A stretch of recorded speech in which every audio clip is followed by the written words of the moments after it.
One. I'm David Johnson with Johnson Nursery. I'm in the gardens of Southeastern North Carolina. Today is story day. I've got story, all plants have stories and all gardens have stories. So I have two stories to tell you. I'm in the front of this bed and this is hydrangea, pufferfish in the back, and coleus is next to that. Then we have Nephofia, glow stick, all great plants, but they're not today's story.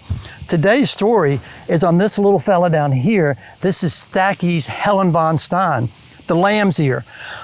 Maybe not the most exciting plant, but when you hear my story, you'll have a better appreciation of it.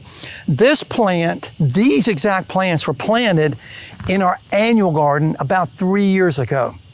And at the end of the season, typical of me, I had someone dig them up and put them on the trash pile.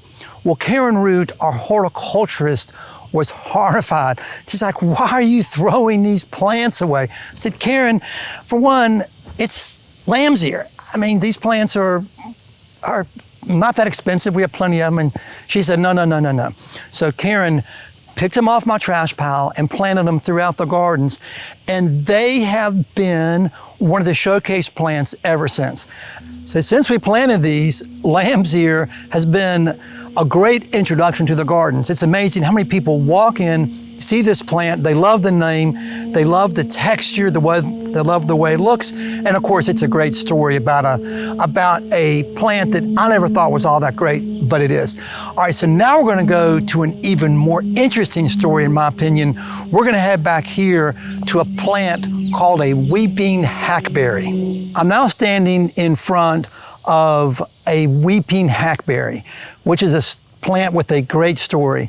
I was a student back in 1979 of the late but yet renowned Dr. J.C. Ralston. He now has the arboretum in Raleigh called the J.C. Ralston Arboretum. Well, as a student of his, I then went into the nursery business, so he was very interested in what I did and was just so much support, and he loved giving me new plants. And one of the plants he gave me early on was Viburnum chindo, which is a fantastic plant for Johnson Nursery. This plant, this weeping hackberry, he gave to us, and we planted it in front of our office. We had no idea what it was.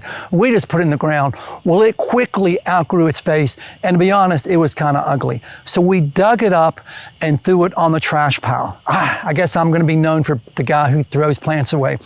So Jimmy Moore, who used to take care of all these gardens, this was 30 years ago. They weren't the gardens, it was an empty field. And Jimmy mowed it, and we talked about having a garden here one day, but we were a long way from that. But Jimmy picked up this thrown away plant off the dead pile and planted it right here. Didn't ask permission, didn't need to ask permission. This was nothing at the time. So this plant grew here for probably 5 or 10 years.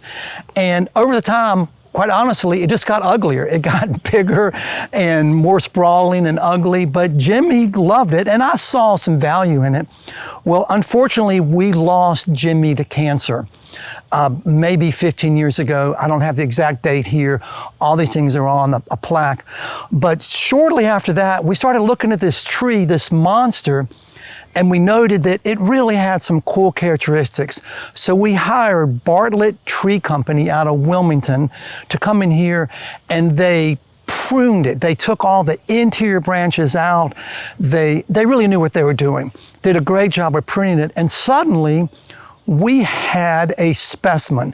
So there are lots of really great trees in the garden, but this may be the most interesting, the coolest tree.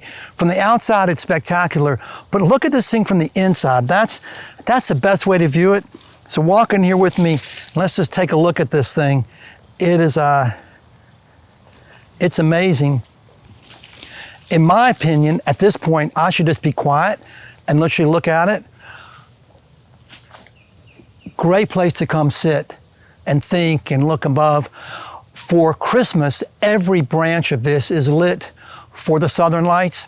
But the coolest part of this tree, for me, is we have named this Jimmy's tree. So this has been named for Jimmy Moore, who was the gentleman who took care of all this property and planted this long before the gardens were here. So If you know Jimmy Moore, come take a look under his tree.